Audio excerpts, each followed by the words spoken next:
মুহাম্মাদুন বাশারুন লাইসা কাল বাশারি ইয়াকুতুনা হাজারুন লাইসা কাল হাজারি আল্লাহুম্মা সাল্লি আলা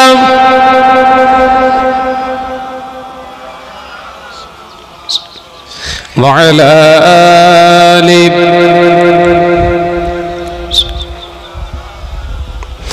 आ गए मुस्तफ़ा आ गए मुस्तफ़ा आ गए मुस्तफ़ा ठंडी ठंडी हवा रहमतें चली गए ठंडी ठंडी हवा रहमतें चली गए ए मेरे की कदमे ओसिले आ गए मुस्तफ़ा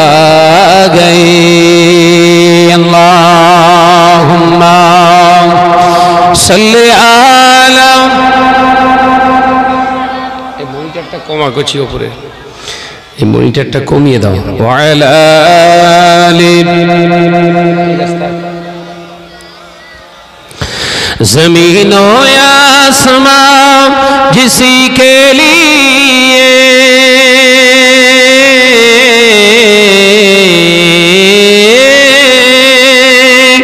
ज़मीनो आसमां जिसी के लिए हर सुबह हर शम तरसती रहे आ गए मुस्तफ़ा अल्लाहुम्मा सल्ली आला माशाअल्लाह माशाअल्लाह अनेक जोरे प्राण खुले वा अला आली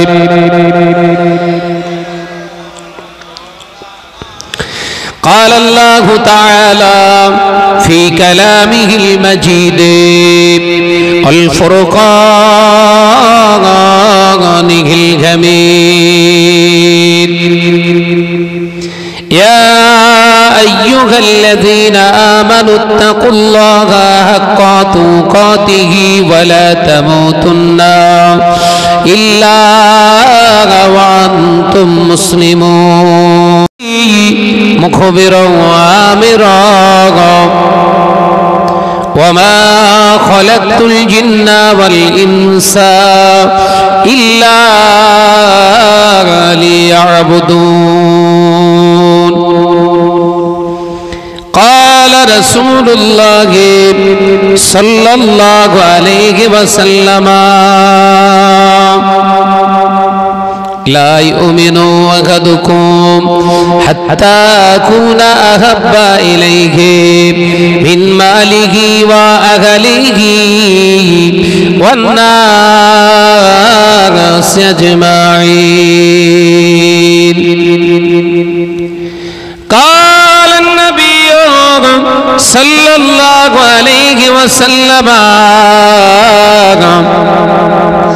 الدعاء مخ العبادة أو كما قال عليه السلام حاضران مجلس দিনদার নেককার আল্লাহওয়ালা পরেজগার মুমিন মুসলমান ভাই ও বাবাজিরা এই হুগলি জেলার জাঙ্গিপাড়া থানার অন্তর্গত রাজীবপুর গ্রামের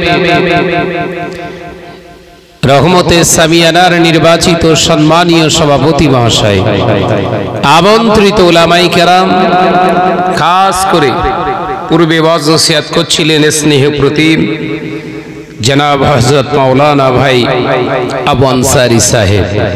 আমি গুনাহগার মোহাম্মদ শাহনওয়াজ আপনাদের এই গ্রামে প্রথম। আল্লাহ পাকের কাছে দোয়া চান, আর আপনারাও যদি চান শরীয়তের দুটো চারটে কথা আলোচনা হবে ইনশাআল্লাহ।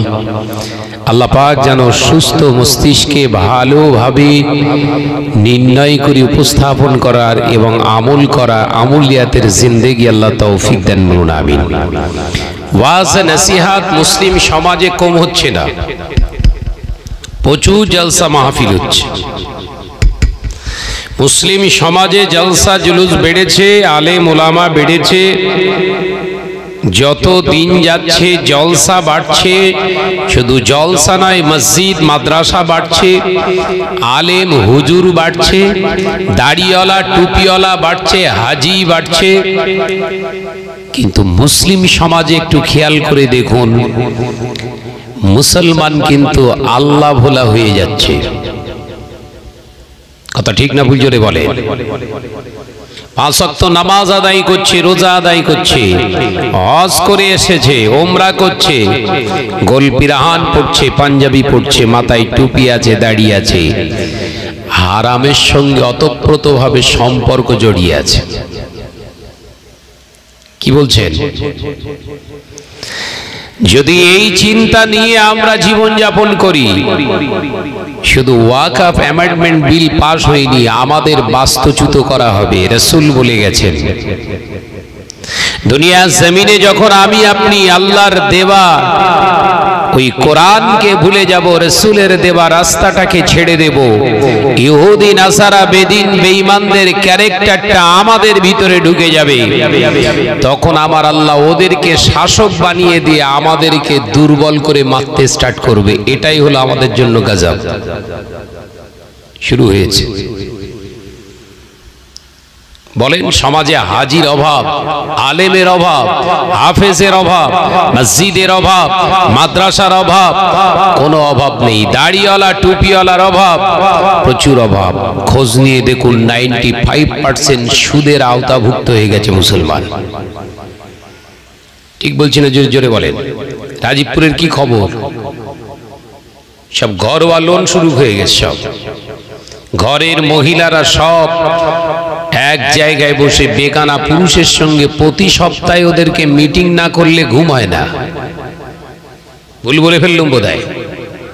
না না, রাজীবপুর ঠিক আছে। হ্যাঁ হচ্ছে, কি বুঝলে?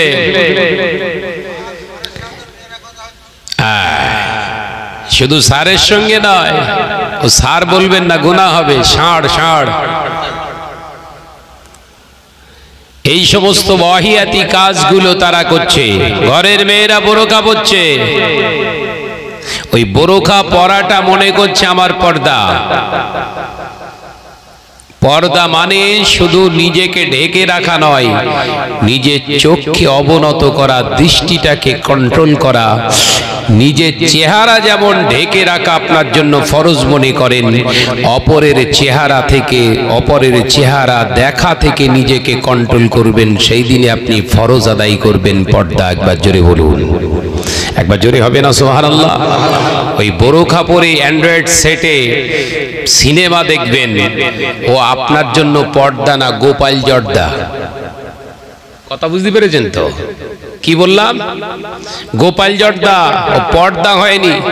ঘরের ছেলেরা সব নতুন নতুন বোরকা কিনে এনে বিবিকে দিচ্ছে, বোনকে দিচ্ছে, মাকে দিচ্ছে। আরে বাপ রে বাপ, হুরফা শরীফে তো আপনাদের ঘর ধরতে গেলে বোরকার একদম ফ্যাক্টরি। সব একদম ইমাতা থেকে উমাতা শুধু বোরকার দোকান। বোরকা পড়ছে নকশাওয়ালা, চকচকে ঝকঝকে। আজ থেকে 25-30 বছর আগে আমার মা বোনেরা, ফুপিরা, খালেরা ওই রকম বোরকা জীবনে পড়েনি তারা। এই কথা ঠিক না ভুল জোরে বলেন? বোরকা মানে আপনার একটা লেবাস, ড্রেসের নাম। হিজাব মানে নিজেকে আব্রু করে রাখার। পর্দা মানে কি বললাম? নিজেকে সংযত রাখা। অপরের চোখ, আমার নিজের শরীরটা যেমন সেফ রাখবে, আমার নিজের চোখটাও অপরের চেহারা থেকে সেফ থাকবে। এর নাম হচ্ছে পর্দা। হচ্ছে পর্দা হচ্ছে। সব গোপাল জর্দা, 360 গোপাল জর্দা করে ফেলেছে। ভাইরা, মা, নজনেরা, যুবকেরা, ছেলেরা, বাচ্চারা, পর্দানশীনা মা ও বোনেরা, আল্লাহ পাক কোরআন পাকের ভিতরে জন্য জানিয়ে দিলে, ইয়া আইয়ুহাল্লাযীনা আমানুত্তাকুল্লাহা হাক্কা তুকাতিহি ওয়া লা তামুতুন্না ইল্লা ওয়া আনতুম মুসলিমুন। এ নজনেরা, মুরব্বিয়ানগণেরা, ছেলেরা, বাচ্চারা, পর্দানশীনা মা ও বোনেরা, আল্লাহ পাক জানিয়ে দিলেন, তোরা যারা ঈমান এনেছিস, আমি আল্লাহ আমাকে এক বলে মেনে নিয়েছিস, আমি আল্লাহ পাক তোদেরকে জানিয়ে দিচ্ছি, ইত্তাকুল্লাহ, আমি আল্লাহ আমাকে তোরা ভয় কর। ও বান্দা, মৃত্যুর ভয় করিস না, কারণ মৃত্যু তো একদিন তোর অবশ্যই বরণ করে নিতে হবে। মরণকে ভয় পাস না, ভয় যদি করতে হয় আমি আল্লাহ আমাকে ভয় কর, আমার আযাবে জাহান্নামকে ভয় কর, কারণ মৃত্যু থেকে তুই বাঁচতে পারবি না। আমি আল্লাহ আমার কোপানল থেকে, আমার আক্রোশ থেকে, আমি আল্লাহ আমার জাহান্নাম থেকে বাঁচার ইচ্ছা করলে আমি আল্লাহ বলছি তুই বেঁচে যাবি। একবার জোরে বলেন না সুবহানাল্লাহ। বান্দা, তুই ইচ্ছা করলে জাহান্নাম থেকে বাঁচতে পারিস। এ দরজা, এ হুকুম, এ ইজাজত তোর দেয়া আছে, তুই ইচ্ছা করলে জাহান্নাম থেকে বাঁচতে পারিস। সেটা কিসের বিনিময়ে? ওয়ামালান সালিহা, আমল করবি সত্যের উপরে, হকের উপরে, ন্যায়ের উপরে, এবং সৎভাবে জীবনযাপন করবি। আমি আল্লাহ বলছি, ইল্লাল্লাযীনা আমানু ওয়া আমিলুস সালিহাতি ওয়া তাওয়াসাউ বিল হাক্কি ওয়া তাওয়াসাউ বিস সাবর। কথা বুঝতে পারছেন তো নাকি? আলোচনা অসুবিধা হচ্ছে না তো? হ্যাঁ, তাহলে বাঁচতে চাইলে আপনি বাঁচতে পারবেন, মৃত্যু থেকে না, মৃত্যু থেকে বাঁচতে পারবেন না। ও পাহাড়ের স্বর্ণের তৈরি করা গহরে, আপনার গর্তের ভিতরে স্বর্ণের তৈরি করা খাঁচার ভিতরে স্বর্ণের তৈরি করা আপনি সীসা গলিয়ে সিন্ধুকের ভিতরে ঢুকবেন, মউত আপনার পিছন ছাড়বে না। কিন্তু জাহান্নাম থেকে বাঁচতে চাইলে আপনি বাঁচতে পারেন। রবের সঙ্গে একটু প্রতিনিয়ত একটু কথা বলুন, রবের সঙ্গে কথা বলুন। এই 24 ঘন্টা জিন্দেগিতে আল্লাহ কত খারাপি, কত উল্টো পাল্টা, কত শরিয়ত বিরোধী, তোমার হুকুম বিরোধী কাজ করেছি, আল্লাহ তুমি আমাকে মাফ করে দাও। এই ক্ষমা চাওয়া মানেই আমি আল্লাহ বলছি তুই নাজাতের রাস্তা ধরেছিস, পেয়ে যাবি। একবার জোরে বলুন, একবার জোরে বলেন না সুবহানাল্লাহ। সারাদিনে আমরা তওবা কবার করি আমাদের মনে নেই। এমনও ব্যক্তির ভিতরে বসে আছি সারাদিনে একবারও তওবা হয়নি। এই কথা বলছেন না কেন? ঠিক বলছি না ভুল? জোরে বলেন।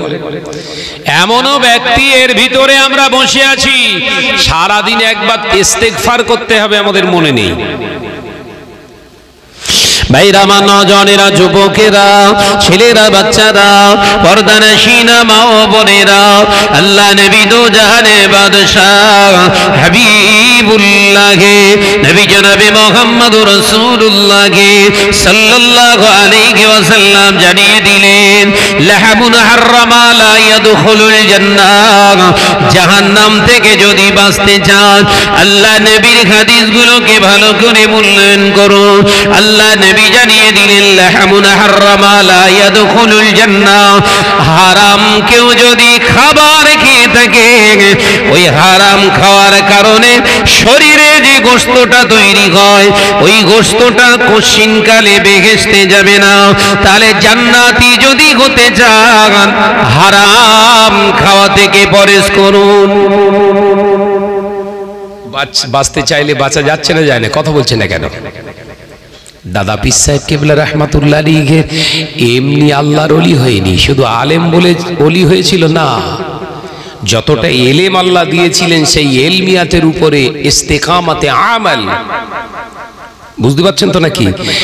দৃঢ়তার সঙ্গে আমলে রূপ দিয়েছিলেন, আল্লাহ কবুল করেছেন। একবার জোরে বলুন সুবহানাল্লাহ। আমরা আলেম হয়েছি, আমাদের ইস্তেকামাত নেই, ইস্তেকামাতে আমাল আমাদের ভিতরে নেই। যার জন্যেই আজকের মুসলিম সমাজে এত জলসা জুলুস হচ্ছে, তারপরেও 95% আওতাভুক্ত হয়ে গেছে সুদের। লজ্জা। আজকে ওয়াকাফ বিল পাশ করেছে, আন্দোলন করছি আমরা, লজ্জা। ওয়াকাফ বিলের বিরোধিতা করে আন্দোলন করছি, মাথায় টুপি, মুখে দাড়ি, পাঞ্জাবি, সাদা ধবধবে চকচকে পোশাক পরে মানছি না, মানবো না, ওয়াকাফ বিল মানছি না, মানবো না। জোহরের নামাজ পড়িনি। আমি কি ঠিক বলছি না? জোরে বলেন না। ওয়াকাফ বিল মানছি না, মানবো না, আসরটাও পড়িনি। ওয়াকাফ বিলটা কি রে ভাই? না, ওয়াকাফ মানে, ওয়াকফ শব্দের অর্থ হলো দিয়ে দেয়া। ওয়াকফ মানে দিয়ে দেয়া, লিল্লাহ, আল্লাহর জন্য। তাহলে আল্লাহর সম্পত্তি ওয়াকফ সম্পত্তি একটা সংগঠিত দানকৃত সম্পত্তি আল্লাহর জন্য ব্যয় করা। সেই সম্পত্তি সরকার হস্তগত করার জন্য নিউ অ্যামেন্ডমেন্ট বিল পাস করছে। সেই পাস আইন হয়ে গেছে। সেটা লোক রক্ষা করার জন্য না, আল্লাহর ঘর মসজিদ, আল্লাহর ঘর মসজিদ, আল্লাহর নবীর ঘর মাদ্রাসা, মসজিদ, মাদ্রাসা, ঈদগাহ, কবরস্থান দখল হয়ে যাবে, প্রপার্টি চল, ফরজ হয়ে গেছে আমাদের জন্য। আর যে জোহরের নামাজ পড়িসনি, ওটা ফরজ না? না, কথা বুঝতে পারছেন না? ওয়াকাফ বিলের বিরুদ্ধে প্রতিবাদ করব তো অবশ্যই। তো নামাজ কোথায়? নামাজটা কি? দুনিয়া জমিনে আমাদেরকে সঠিক মূল্যায়ন করে চলতে হবে। ও নওজওয়ানেরা, যুবকেরা, ছেলেরা, বাচ্চারা, পর্দানশীনা মা ও বোনেরা, ওয়াকাফ বিলের বিরোধিতা করে আন্দোলন চালাতে হবে। কিন্তু দেখতে হবে আন্দোলন শুধু সংগঠিত আন্দোলন করলে হবে না, ব্রিগেড ময়দান শুধু ভরালে হবে না। ওই ব্রিগেডে যত মানুষগুলো রয়েছে ওরা মুসলমান যদি হয়, ইমানদার যদি হয়, আল্লাহর হুকুমের খেলাফ চলবে না। কারণ নবী জানায়, যারা ইচ্ছাকৃতভাবে নামাজ পরিত্যাগ করে ওরাই হলো ইসলামের সব থেকে বড় ক্ষতিকারক। নবী বলছে, যারা ইচ্ছাকৃতভাবে নামাজ পরিত্যাগ করে এরাই হচ্ছে ইসলামের সব থেকে বড় ক্ষতিকারক। ইসলাম ক্ষতি করছে এরা। আপনি কি ভাবছেন ওয়াকাফ আন্দোলন করলে নাজাত পেয়ে যাবেন?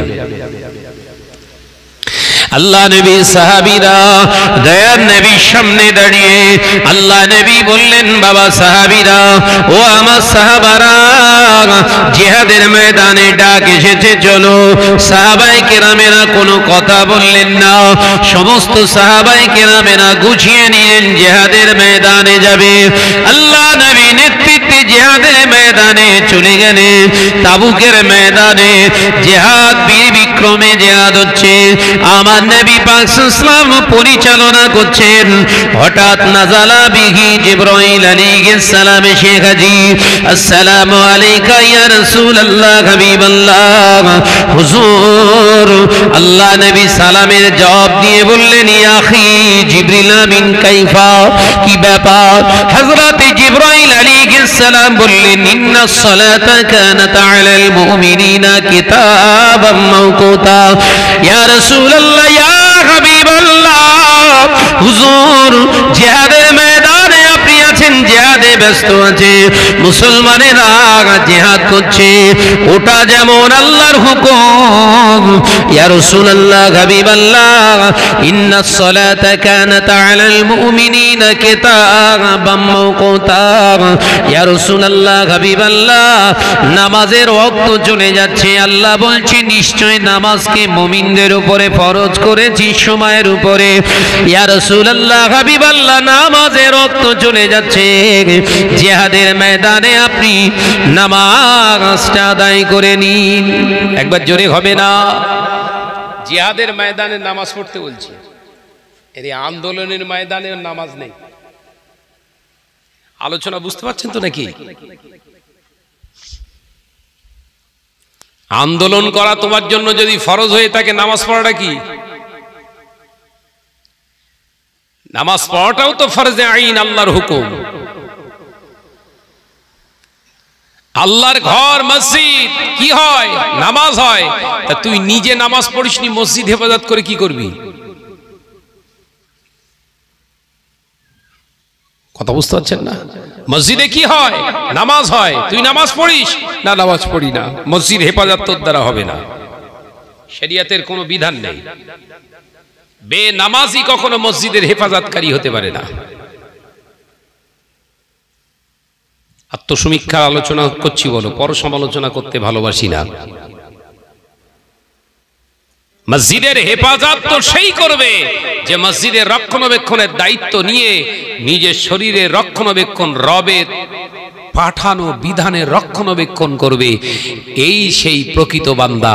আল্লাহ পাক এর প্রতি খুশি, যে কাজটা করে আল্লাহর জন্য করে। একবার জোরে বলুন না সুবহানাল্লাহ। আজকে মুসলিম সমাজ মার খাচ্ছে, আর আমরা সব নেতাগিরি করছি, এক একটা সব বিভিন্ন রকমের আপনার আন্দোলন করছি, আমরা জমায়েত করছি। আমারটাকে কত লোক এসে দেখ, এ বলছে আমি ডেকেছি দেখ, এ বলছে না দেখ আমার দেখ, প্যান্ডেল দেখ, লোক পুরো ভর্তি হয়ে গেছে, একদম গ্রাউন্ড পুরো একদম ব্লক। আল্লাহর জন্য করছো? যত গ্রাউন্ডে মানুষ হচ্ছে তোর ডাকে নামাজ পড়েনি কেন? নামাজটা ছেড়ে দিয়ে আন্দোলন করা জায়েজ? এ কথা বলছেন না কেন? নামাজ ছেড়ে দিয়ে নামাজ কাজা করে আন্দোলন করা জায়েজ? ও তো হারাম। এ ফতোয়া দেওয়ার মতো মৌলী সাহেব একটাও শুনেছেন এরকম কথা বলেছে কেউ? কোন আন্দোলনে যে আন্দোলন হচ্ছে তো নাকি, কথা বলছে না কেন? কোন জায়গায় কোন মাওলানা আলেম বলেছে আজকে যারা আন্দোলনে এসেছেন কেউ নামাজ কাজা করবেন না, যান জোহরের নামাজ পড়ুন, আধা ঘন্টা কি কোন 20 মিনিট স্টপ করে দিয়ে নামাজ হবে? হয়েছে? আন্দোলনে পাগল হয়ে যাচ্ছে। কথা বুঝতে পারছেন না? আমাদের হেফাজত আমরা নিজেরা করতে পারিনি, আল্লাহর ঘরের হেফাজত তুমি কি করবে? জাহান্নাম থেকে বাঁচতে চাইলে বাঁচা যেত, তুমি জাহান্নাম থেকে বাঁচতে পারলে না, মসজিদকে তুমি কি বাঁচাবে? ও আল্লাহর ঘর, আল্লাহ হেফাজত করবে। আফসোস লাগে, বড় কষ্ট লাগে। আজকে মুসলমান আমরা কেন পৃথিবীর বুকে সব থেকে উৎকৃষ্ট জাতি আল্লাহ কোরআনে নিজে ঘোষণা করেছেন, অথচ সেই জাতি আজকে সমগ্র পৃথিবীর মানুষের পায়ের নিচে বসবাস করছে। গোটা ওয়ার্ল্ডে 57টা মুসলিম কান্ট্রি, সমস্ত দেশ মার খাচ্ছে। বলেন, যত অশান্তি বিগ্রহ, যত রকমের উৎখাট, যত রকমের শরিয়ত বিরোধী কাজ সব কান্ট্রিতে হচ্ছে। এই 57টা দেশে নাম দিয়েছে মুসলিম কান্ট্রি।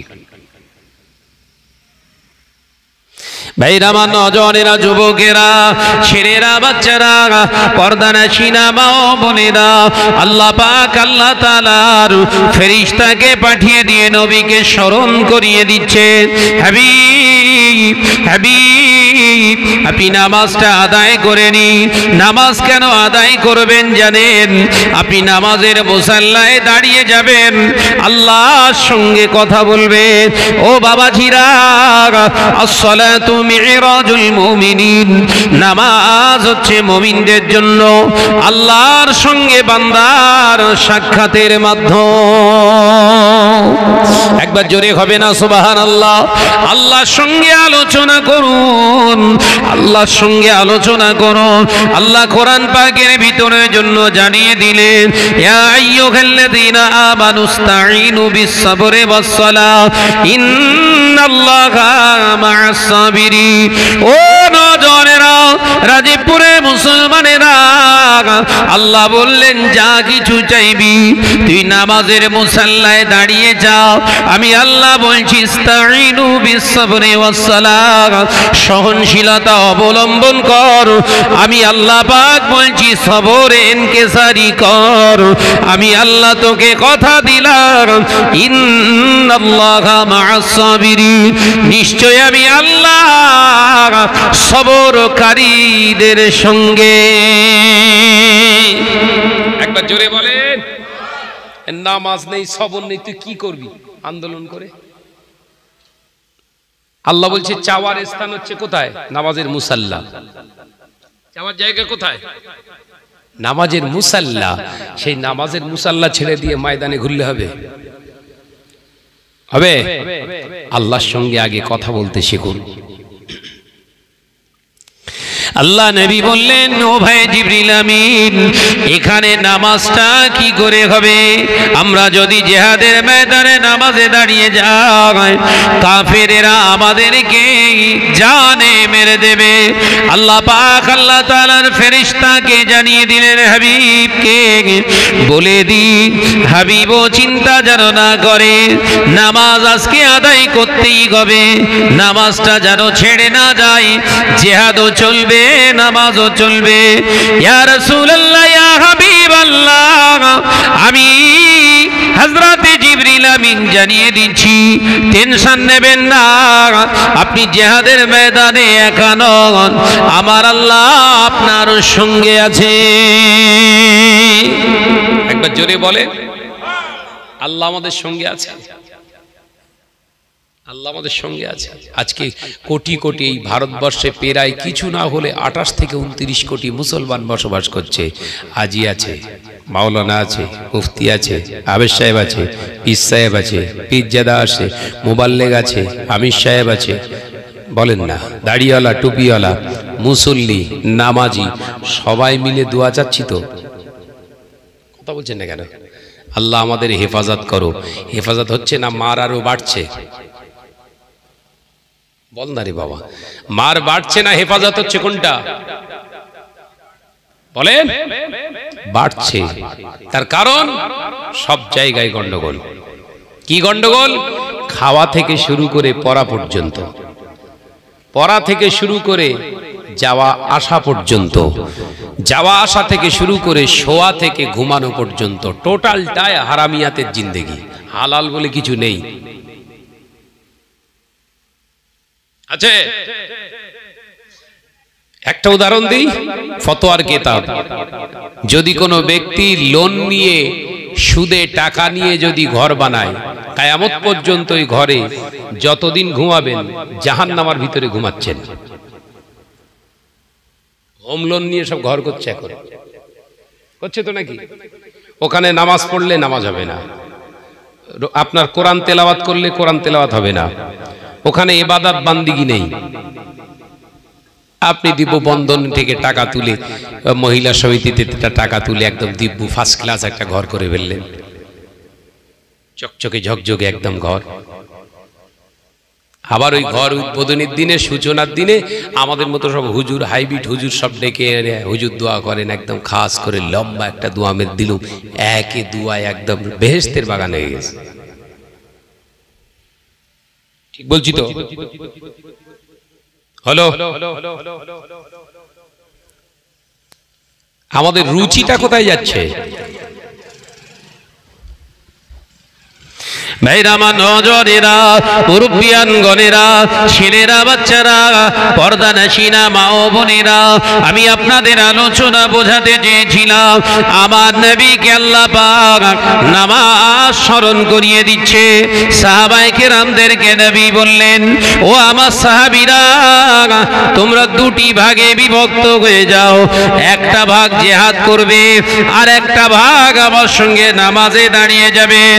আমাদের 2 রাকাত নামাজ হয়ে যাবার পরে আমি যখন বৈঠকে আত্তাহিয়াত পড়ে আল্লাহু আকবার বলে আমি উঠে দাঁড়াবো, তোমরা উঠে দাঁড়িয়ে আর নামাজে থাকবে না, সালাম ফেরাবে না, ওই অবস্থায় খাপ থেকে তলোয়ার বার করে জিহাদের ময়দানে ঝাঁপিয়ে পড়বে।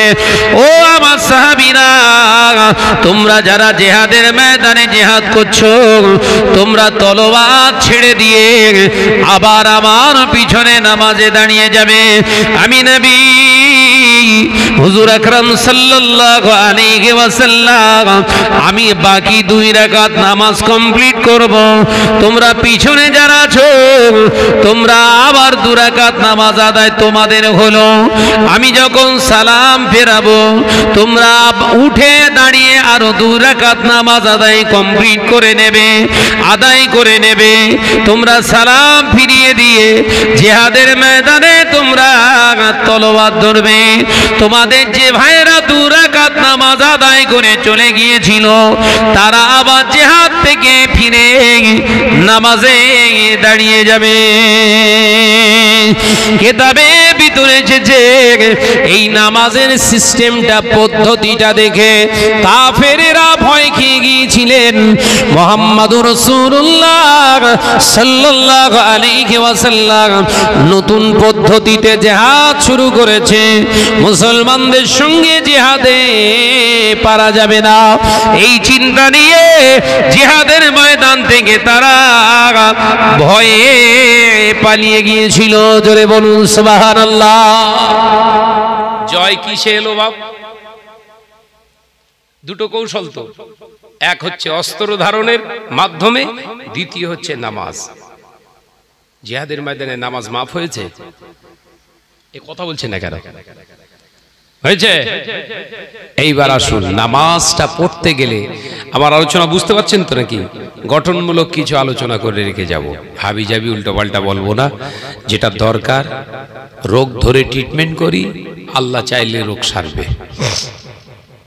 হেতুরে ডাক্তার না আমি, চেক আপ না করে না দেখে ওষুধ দিয়ে দিলুম খেয়ে যা, ওতে রোগ সারবে না, আরো বাড়বে। কথা বুঝাচ্ছেন না নাকি? রোগ ধরে ধরে ট্রিটমেন্ট করছি। নামাজ সব কম বেশি আমরা পড়ি, আজকে জুম্মা পড়েছিলেন। নামাজ সকলের উপরে কিন্তু ফরজ না। ইমানদার, প্রকৃত ইমানদারের উপরে আল্লাহ নামাজকে ফরজ করেছে। বলুন সুবহানাল্লাহ। আর জোরে হবে না সুবহানাল্লাহ? প্রকৃত ইমানদার কারা? প্রকৃত ইমানদার, অপ্রকৃত ইমানদার মানে ডুপ্লিকেট ইমানদার কারা একটু জেনে নেন।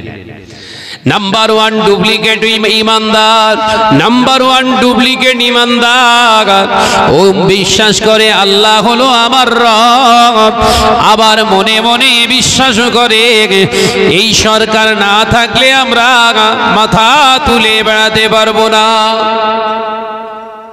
এ কি ইমানদার বললো? বলো না বাপ, বলো বলো, জোরে বলো। ডুপ্লিকেট হাইব্রিড ইমানদার। দ্বিতীয় ডুপ্লিকেট ইমানদার এই বিশ্বাস করে অসুস্থ হয়ে গেছি, ভালো ডাক্তার দেখিয়েছি, ভালো ভালো দামি দামি ওষুধ দিয়েছে, ওষুধের বলেতে আমি এখন সুস্থ।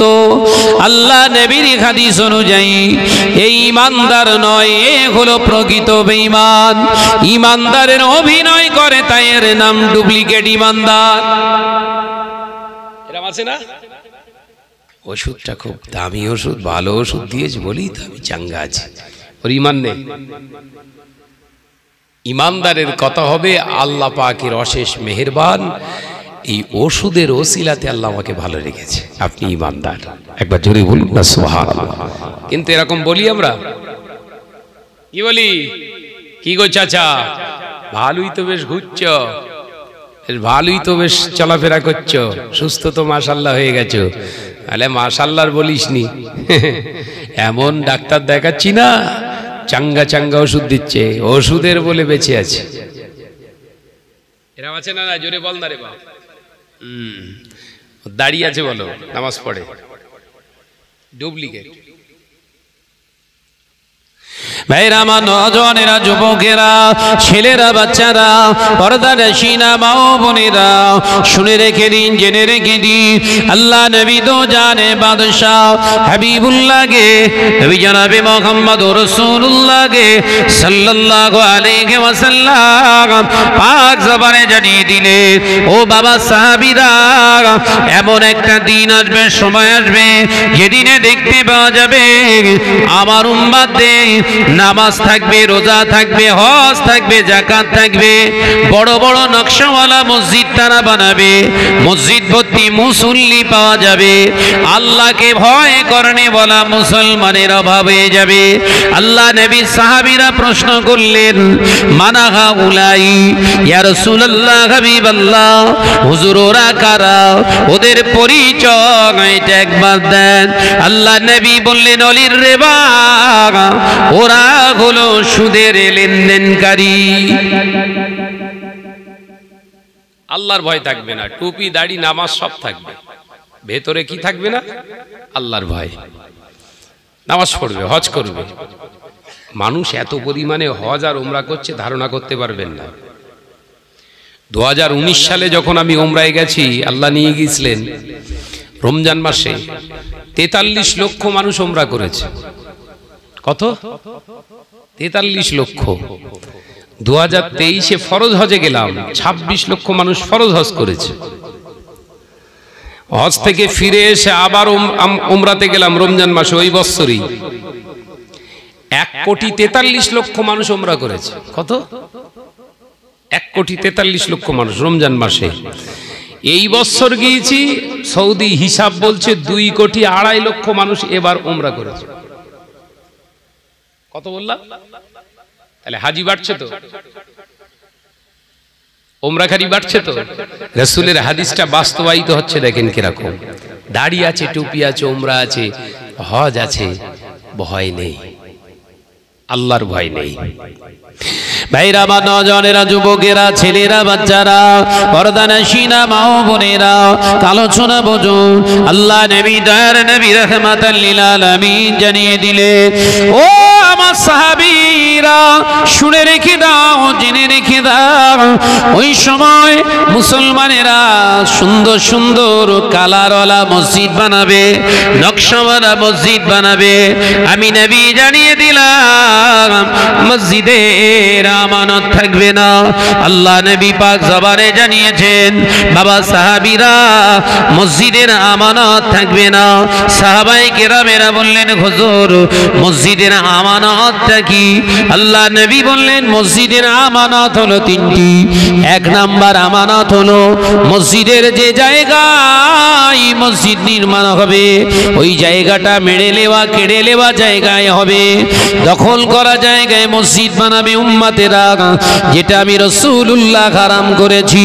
দ্বিতীয় নাম্বার, মসজিদের কাজ করবে, কনস্ট্রাকশন তৈরি হবে, স্ট্রাকচার বডি বানাতে গিয়ে, কারুকার্য তৈরি করতে গিয়ে হালাল হারাম আর বাঁচবে না, টাকা হলেই মসজিদে লাগিয়ে দিয়ে কাজ করবে। এটাও হলো মসজিদের দ্বিতীয় নম্বর আমানতের খেয়ানত। তৃতীয় নাম্বার মসজিদের আমানতের খেয়ানত সাহাবীরা ওই মসজিদের তত্ত্বাবধায়ক কমিটিরা শরিয়াত জবাই করনেওয়ালা মানুষ হবে, অর্থাৎ বেনামাজি, দাড়ি কাটা, গোপ চাচা, এমনি করে দাঁড়িয়ে পেচ্ছাপ করনেওয়ালা, মদখোর, লটারিখোর, জুয়াখোর, সাট্টাখোর, সুদখোরেদের দ্বারা মসজিদগুলো চালনা হবে। মিলছে? মসজিদগুলো কারা চালাচ্ছে এখন? অধিকাংশ মসজিদ বললেই সব রেগে যায়, বলে শাহনাজ ভাই বিরাট উল্টো পাল্টা বলে গেছে। উল্টো পাল্টা বলছি না, শরিয়াতের সিধে সাপটা কথা কোনটা? মসজিদের তত্ত্বাবধানের দায়িত্ব তাদের দেয়া উচিত, তাদের দিতে হবে। শরিয়াত শর্ত দিয়েছে, ইমাম কোনো কাজে বেরিয়ে গেছে, ওয়াক্তের নামাজটা পড়াতে পারবেন না, ওই ইমামতির জায়গায় ইমামতি করে যোগ্যতা রাখে যারা, ইমামতি করার যোগ্যতা যাদের ভিতরে আছে, তারা মসজিদ চালাবে। এটা হচ্ছে শরিয়াতের হুকুম। একবার জোরে বলুন সুবহানাল্লাহ। কিন্তু হচ্ছে কি, দেখছে শাহনাজের বেশ টাকা পয়সা আছে, ওকে সেক্রেটারি বানা। এই কথা বলছেন না কেন? শাহনাজ হাত তুললে 2-10 জন দাঁড়ায়, ওকে প্রেসিডেন্ট পদটা দে। ভুল বলছি বোধহয় নাকি? ভুল বলছি? হ্যাঁ।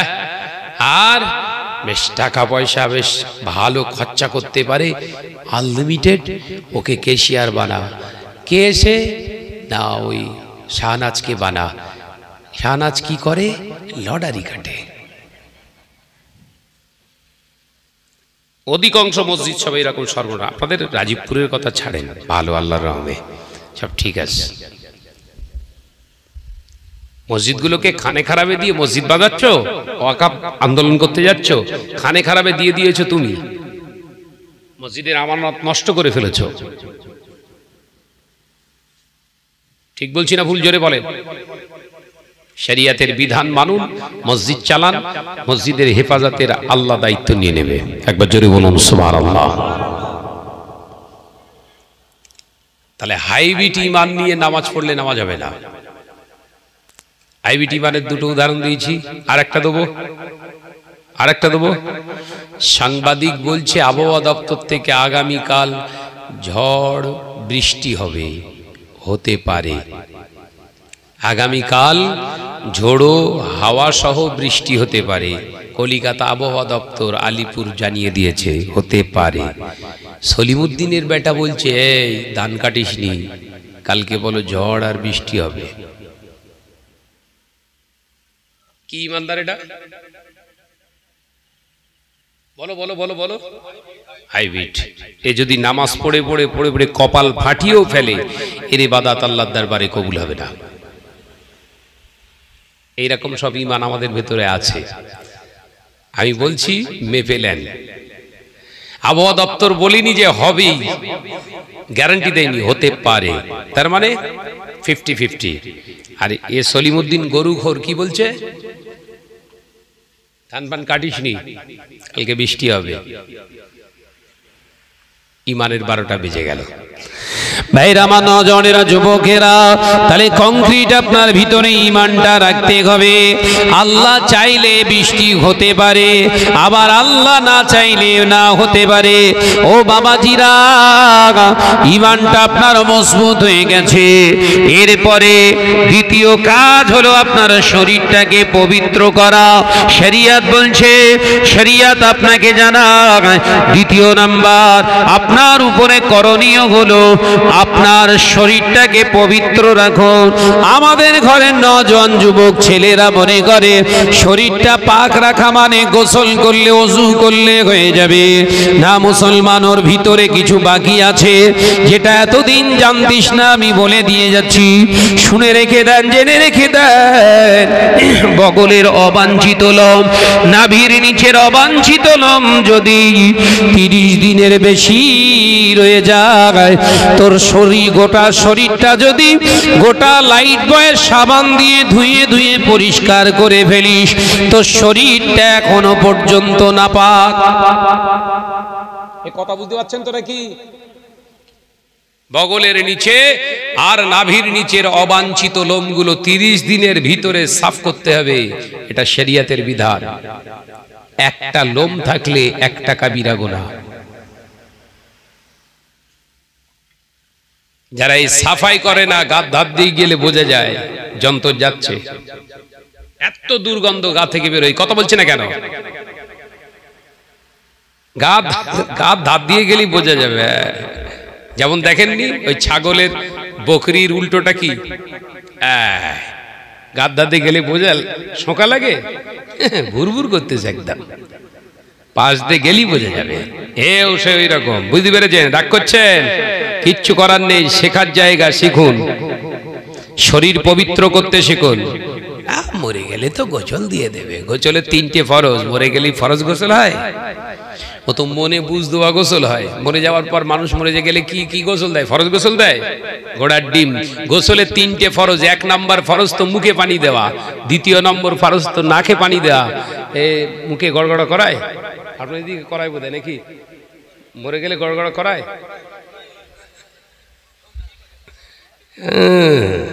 তাহলে একটা ফরজ গেল গোল্লায়। হ্যাঁ, দ্বিতীয় নাকের শক্ত হাড্ডি পর্যন্ত পানি পৌঁছানো করে, নাকে তুলো দিয়ে মেরে রেখে দিয়েছে ভেতরে যেন না ঢোকে। এই কথা বলছে না কেন? দ্বিতীয় গেল। 3 নম্বর ফরজটা ওই ব পাতা, কুল পাতা দিয়ে গরম করে উপর দিয়ে ঢেলে দিচ্ছে, বলছে বেশি ডলাডলি করিস নি, হয়ে গেছে। একদম গোলাপ পানি দিয়ে, আতর দিয়ে, জীবনে কোনদিন পেচ্ছাপ ফিরে পানি নেয়নি। ওর গায়ে এবার আতর, গোলাপ সব মেরে দিয়ে প্যাকিং করে দিয়েছে। ফেরেশতারা বলছে একবার শুধু ঢোকা, একবার ঢুকিয়ে দে, দেখে নিচ্ছি আমরা। হ্যাঁ চেক করে নিচ্ছি একবার পাটা, গোলাপ পানি দে তুই ধোয়া না, অসুবিধে নেই, আমরা আছি, মুগুর রেডি আছে, থেতো করে ফেলবে একদম। তাহলে কি শরীর পবিত্র করা। দ্বিতীয় নাম্বার, নামাজের শর্ত কি? শরীর পবিত্র রাখা। মনে থাকবে তো নাকি? তৃতীয় নাম্বার, শরীর পবিত্র হয়ে যাবার পরে তৃতীয় নাম্বার শর্ত হলো নামাজে দাঁড়ালে কিন্তু নামাজ হবে না। ও বাবাজি, পরনের কাপড়টা, জামাটা যেটা পরে আছেন ওটা পাক, ওটা পবিত্র লাগবে। আপনি ভাবছেন না আমার বিবি, আমার বোন, আমার মা, এটা আমার ভালো সানলাইট কিংবা সফেদ সার্ফ দিয়ে 5-7 বার করে ধৌত করেছে তার মানে পাক না, মুসলমান না। আপনি জানেন না ও ধুয়ে ধুলেও পাক হবে না। 1 কুইন্টাল সার্ফের ভিতরে যদি ঢুকিয়ে দিয়ে জামাটা ভালো করে চটকে চাটকে ভালো করে নুচে নাচে পরিষ্কার করার চেষ্টা করেন, পরিষ্কার হবে, পাক হবে না। শরিয়াতের শর্ত হলো যে কাপড়টা, যে জামাটা আপনি কিনেছেন ও টাকাটা কিন্তু হালাল লাগবে। একবার জোরে বলুন না সুবহানাল্লাহ। কই জোরে হলো কই? পা পর্যন্ত জুব্বা, ঝাড়া টাকা নিয়ে কিনেছে। কি টাকা? ঝাড়া ফাঁকি ফোকর দিয়ে দিব্যু জামা কিনে পা পর্যন্ত কিনে ঘুরতেছে। সবাই দেখে বলছে খুব সুন্দর লাগছে গো, হেভি লাগছে। হ্যাঁ হ্যাঁ, কোথা পেলি? বার বলিস নি। সেই আপনার এই সামনেই ঈদের জন্য আমাদের মেম্বার সাহেব 2000 টাকা দিয়েছে ঈদ খরচা, ওই টাকা নিয়ে জুব্বা কিনেছে একদম। এবার ঈদটা বেশ ভালোই হবে, নামাজ হবে তো। মেম্বারের টাকা, মেম্বার কিচ্ছু করে না বলো। টাকা কোথায় পাচ্ছে? ফেরেশতা দিয়ে যাচ্ছে। বাড়ির টাকা, রাস্তার টাকা ঝেড়ে হুড়িয়ে নিয়ে যাচ্ছে। ওই টাকা 2000 টাকার দেশ, তুই ড্রেস কিনে পরগে যা। ওইরাম জুব্বা পরে একদম পুরো ঈদের কাতারে যেয়ে একদম প্রথম কাতারে বসে দুলতেছে একদম। হবে কথা বলছে এটা কেন? শরিয়াতের প্রথম শর্ত হচ্ছে যে টাকাটা দিয়ে আপনি বস্ত্র কিনবেন ওটা যেন হালাল টাকা হয়। ধুলেই পাক হবে, ও ভণ্ডামি ছাড়ো। 1000 বার ধুলেও পরিষ্কার হবে না। হালাল অর্থ দিয়ে জামা কেন, পোশাক কেন, শার্ট পরলেও নামাজ হবে, লুঙ্গিটা পরলেও নামাজ হবে। লা বাসা জায়েজান, কোনো অসুবিধা নেই, নামাজ পড়ুন, কিন্তু হালাল টাকার পোশাকটা পরুন। এই হালাল টাকার পোশাকে যদি কোনো জায়গায় নাপাকের ছিটে লাগে তখন ধৌত করুন, পাক হয়ে যাবে। একবার জোরে বলুন। আলোচনা বুঝতে পারেনি বোধহয়, বুঝে যাচ্ছে বাপ? হ্যাঁ, ভালো করে বুঝে নাও। তাহলে তৃতীয় নাম্বার হলো, 1 নাম্বার কি বললাম? কংক্রিট ইমান, হাইব্রিড ইমান চলবে না।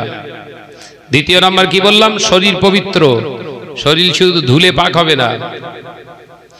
তৃতীয় নাম্বার, কাপড়টা পবিত্র দরকার। এই কাপড় পবিত্র করার প্রথম শর্ত হলো হালাল অর্থ দিয়ে কাপড়টা কিনুন। ভাইরা আমার, নওজওয়ানেরা, যুবকেরা, ছেলেরা, বাচ্চারা, পর্দানশীনা মা ও বোনেরা, আলোচনা বুঝুন। চতুর্থ নম্বর শর্ত হলো জায়গা পাক, স্থান পাক বা নামাজের মুসাল্লাটা পাক। নওজওয়ানেরা, মুরব্বিয়ানগণেরা, আল্লাহ নবী, দয়ার নবী রহমাতাল লিল আলামিন শিখিয়ে দিয়ে গিয়েছে জায়গাটা পাক হতে হবে, জায়গাটা পবিত্র হতে হবে। আপনি বলছেন ভাইজান শাহনাজ ভাই, আমাদের মসজিদে মার্বেল লাগানো আছে, সাদা ঝকঝকে চকচকে পাথর, ওর উপরে নামাজ আমরা পড়ি, আর ওটাকে ধোয়া হয়, ভালো করে পাক করে রাখা আছে। আমি বলছি ভাই অসুবিধা নাই, ওইভাবে ধুলে পাক হয়ে যাবে। না ধুয়ে যদি তুই মুছে ফেলিস তাও পাক হয়ে যাবে। শর্ত হলো যে পাথরটা নিচে বিছানো আছে ওই পাথরটা কিন্তু হালাল টাকা দিয়ে কেনার দরকার। শাহনাজ বলে দিল, যা ফ্লোরের যত টালি লাগবে সব দিয়ে দেবো, যত পাথর লাগবে দিয়ে দেবো ফ্লোরে, সব নামাজ পড়বে একদম সাদা চকচকে, একদম পাথর এসে হাজির। ও ইমাম সাহেব বলছে নারায়ে তাকবীর, আল্লাহু আকবার। শাহনাজ ভাই জিন্দাবাদ। শাহনাজ ভাই কি করে না, সুদের ব্যবসা করে। সুদখোর জানে একা তো জাহান্নামে যাব না, এই কথা বুঝতে পারছেন নাকি? সুদখোর পুরো একদম অঙ্ক কষে লেগেছে। ও তো ধাড়ি খায় না, সুদখোর ধাড়ি খায়, ও তো বাচ্চা খায়, বাচ্চা খায় অভ্যেস, ওর বুদ্ধি তো বিরাট। ও চিন্তা করলো একা জাহান্নামে যাব না, এরা সব নামাজ পড়ছে, আমি তো নামাজ পড়িনি, এদেরকে একদম পুরো লেদার পর ঢুকবো। যা যা ফ্লোরে যত টালি লাগবে বা আপনার এই মার্বেল লাগবে আমি দিয়ে দিলাম। ও ইমাম সাহেব তাকবীরের ফোয়ারা তুলে দিচ্ছে। আবার সবাই মিলে দোয়া করছে, আল্লাহ শাহনাজের ধন সম্পদে বরকত দিও, সব মুসল্লির কবরে বাস পড়বে। এই কথা বুঝতে পারছেন না নাকি? প্রত্যেকের কবরে বাস পড়বে। সুদখোরের জন্য দোয়া চেয়েছেন আপনি, চলবে? সমাজকে বলেছ হারামখোরের কোন অর্থ মসজিদে ইউজ করাচ্ছে হারাম? বলনি, কারণ টার্গেট মসজিদ ভালো চকচকে বানাতে হবে, হালাল লাগাতে হবে খেয়াল নেই। রাসূল বলেছিলেন উম্মতেরা কালারে পাগল হবে, হালালে নয়। মাথায় ঢুকছে? খাটছে খাটছে। উম্মতে কিসে কিসে পাগল হবে? Colour, colour. দেখেননি, উম্মত কালারে পাগল হবে, হালালে না। মিলিয়ে লাও ভাইরা, মা, নজনেরা, যুবকেরা, ছেলেরা, বাচ্চারা, পর্দানশীনা মা ও বোনেরা, আল্লাহ নবী জানিয়ে দিলেন ও আমার সাহাবীরা, নামাজের মুসাল্লাটা পাক করো। অর্থাৎ নামাজের মুসাল্লা মানে যেইখানটায় দাঁড়িয়ে আপনি নামাজ আদায় করবেন, সেটা মেঝে হতে পারে, পাথরও হতে পারে, কিংবা নামাজের জায়নামাজ বা মুসাল্লা হতে পারে। ওর উপরে দাঁড়িয়ে আপনি নামাজ আদায় করবেন, ওটা পাক হতে হবে, হালাল হতে হবে। ও নজরেরা, যুবকেরা, ছেলেরা, বাচ্চারা, পর্দানশীনা মা ও বোনেরা, আল্লাহ নবী জানিয়েছেন বাবা সাহাবীরা, নামাজে দাঁড়িয়ে এবার ঠিক করে না কোন ওয়াক্তের নামাজ পড়ছো। এই পাঁচটা নিয়ে ঠিক থাকলে, পাঁচটা শর্ত ঠিক থাকলে, আল্লাহু আকবার বলে বান্দা যখন আওয়াজ দেবে, আমার আল্লাহ বান্দার সামনে থেকেই বলবে, বান্দা আমি আছি। একবার জোরে হবে না? নামাজ পড়লেই নামাজ। আজকে যে পাঁচটা জায়গা আপনাদেরকে বোঝানো চেষ্টা করলাম, বুঝতে পেরেছেন? এই কুরবানি আসছে, কুরবানির এরকম শর্ত বলবো একটুখানি, ঘেঁটে যাবেন, সব সর্বনাশ হবেন। হ্যাঁ, পুরো সর্বনাশ হবেন। একটু তাকবীর দেন দিন, নারায়ে তাকবীর। হ্যাঁ, বুঝতে পেরেছি অবস্থা খারাপ। হ্যাঁ, দেবো একটু, দেবো তাকবীর। তাকবীর দেন, নারায়ে তাকবীর। জোরে বল না বাবা, নারায়ে তাকবীর। মহাপদে দরুদ, আল্লাহুম্মা সাল্লি আলা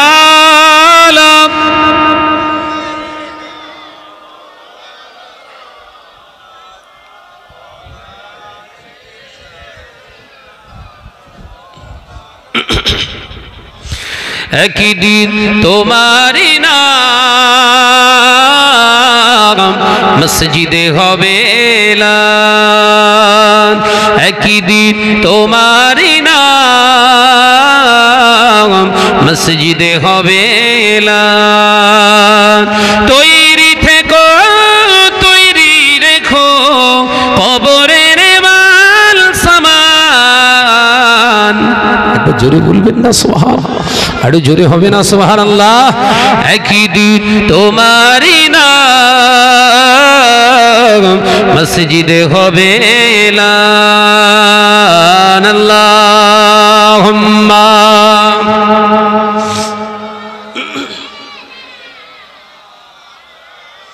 মাশাআল্লাহ মাশাআল্লাহ, আরেকটু জোরে ওয়া আলা আলি।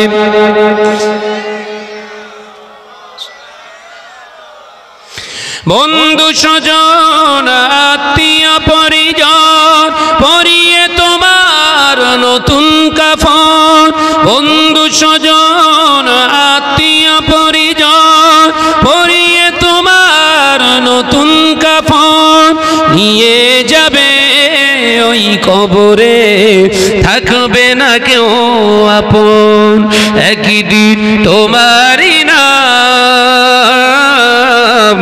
মসজিদে হবে এলান, একদিন তোমারই নাম মসজিদে হবে এলান। আল্লাহুম্মা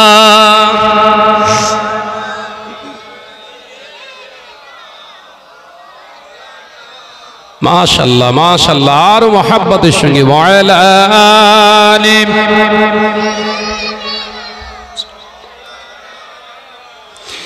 টাকা কড়ি গাড়ি বাড়ি থাকবে না কেউ সঙ্গে তোমার, টাকা কড়ি গাড়ি বাড়ি থাকবে না কেউ সঙ্গে তোমার, থাকবে সেদিন সঙ্গী হয়ে নূর নবীর সুন্নাত।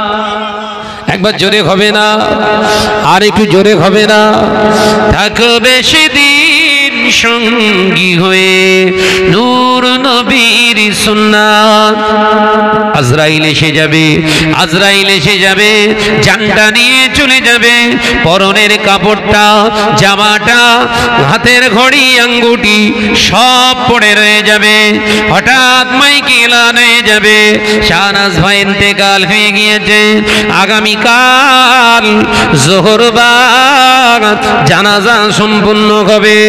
এ নজনেরা, মুরব্বিয়ান গণেরা সবাই সংবাদ শুনে খুশিতে নয়, আনন্দ কেঁদে কেঁদে রোনাদালি করে করে পাগলের মতো ছুটতে থাকবে। পরের দিন জানাজা হবে, জানাজার আগে এসে ভালোবাসার মানুষগুলো দেখে বলবে, দেখ ভাইজান আমাদের রাজীবপুরে এসে জলসা করেছিল, মাথায় টুপি ছিল সুন্দর, গায়ে কাপড় ছিল কালার, আজ ভাইয়ের কাছ থেকে সব ছিনিয়ে নেওয়া হয়ে গিয়েছে। ভাইকে 3টি কাপড় উপহার দেয়া হয়েছে, একটার নাম হলো পীরঘান, আর 2টি লেফাফা লম্বা লম্বা কাপড় সাদা থান ভাইকে পরিয়ে জড়িয়ে দিয়েছে। এ নজনেরা, মুরব্বিয়ান গণেরা, আল্লাহর বান্দারা কাঁদতে কাঁদতে অশ্রুসিক্ত নয়নে সবাই আবেদন করবে, শাহনাজ ভাইকে একবার জন্মের মতো আমাদেরকে দেখা, আর দেখতে পাবো না, ওই মুখটা আর দেখা যাবে না, একবার ভাইকে দেখান। সবার আবেদনে কাফনের কাপড়টা খুলে দেখানো হবে খাটিয়ার উপরে। হাজার হাজার ভালোবাসার মানুষগুলো কাঁদতে কাঁদতে বলবে, দেখ ভাইয়ের কাছ থেকে সব কেড়ে নেওয়া, খুলে নেওয়া সম্ভব হয়েছে, কিন্তু ভাই যেমন স্টেজে বসে মুখ ভর্তি রাসূলুল্লাহর দাড়ি মোবারক, আইয়া ফি সূরাতিন নূর, আমার নবী পাকের মুখমণ্ডলের জ্যোতি তিনি নিয়ে ওয়াজ করতেন, ভাইয়ের কাছ থেকে সব কেড়ে নেওয়া সম্ভব হয়েছে। রাসূলুল্লাহর সুন্নাত দাড়িটা এখনো রয়ে গেছে। একবার জোরে হবে না, আর একটু জোরে হবে না? কবরেতে সঙ্গী হবে নূর নবীর সুন্নাত। জোরে হবে না, আর একটু জোরে হবে না? একদিন তোমারই নাম মসজিদে হবে এলান, একদিন তোমারই নাম মসজিদে হবে এলান। তৈরি থেকো, তৈরি রেখো কবরের মাল সামান, একদিন তোমারই নাম মসজিদে হবে এলান। আল্লাহুম্মা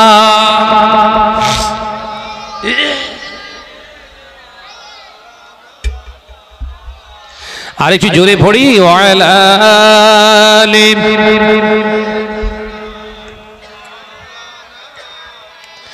আমার নজনেরা, যুবকেরা, ছেলেরা, বাচ্চারা, পর্দানাশীরা, মা ও বোনেরা, কুরবানি সামনে আসছে, তাই কুরবানির একটুখানি নসিহত দরকার আছে মনে করছি। আপনারা কি মনে করছেন? জানার দরকার আছে না নাই? দেখেন যে কটা শরিয়তের হুকুম সেটা মেনে এতদিন কুরবানি দিয়েছেন কিনা দেখি, একটু বলবো, মিলিয়ে দেখেন। বলবো, সবাই বলছেন?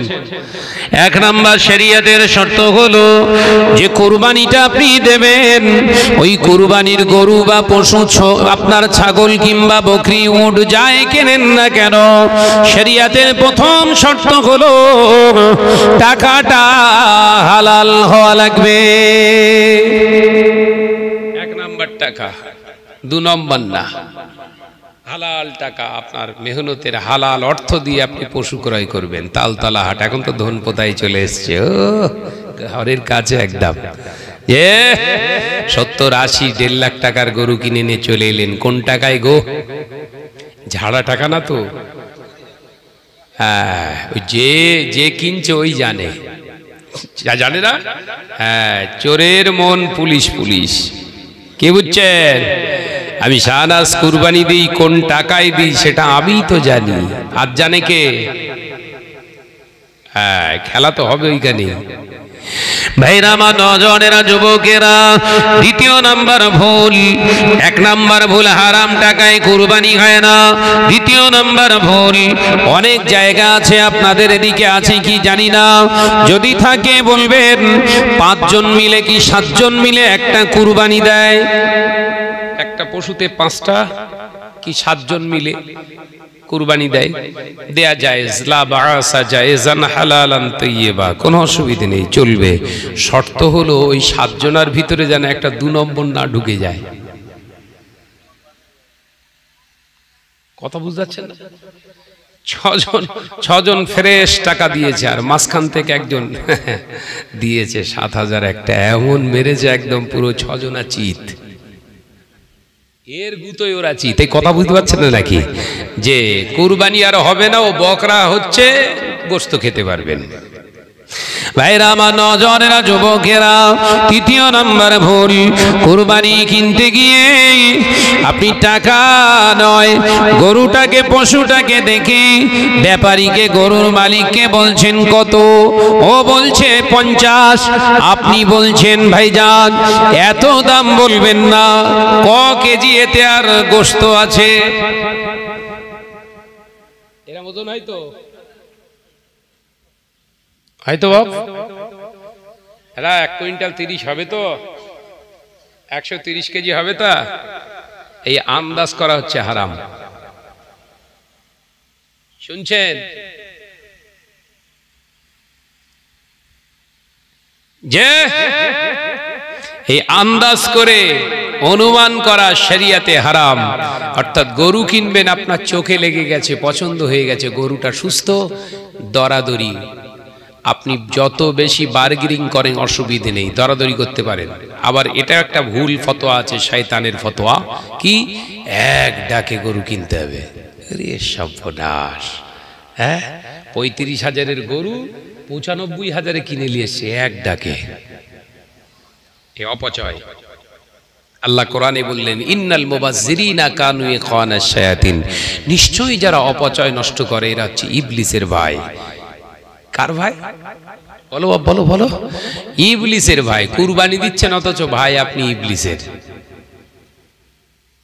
যত বেশি দরাদরি করতে পারবেন কোনো অসুবিধা নেই। শরিয়ত বলছে টাকা আপনার হালাল টাকা, আপনি যত খুশি দরাদরি করুন, কোনো অসুবিধা নেই। তাহলে কি করবেন? 1 নাম্বার হলো হালাল টাকা নিয়ে যাবেন, ওখানে ধনপোতা ময়দানে গিয়ে আপনি গরু পছন্দ করলেন, সুস্থ গরু, দাম দিলেন, দামে পোষালো না, আবার দাম দিলেন, পোষালো না, আবার দাম দিলেন, কিনে নিলেন। একবারও গুণক করে বলবেন না ক কেজি মাল হবে, এইটাই বলে তো নাকি?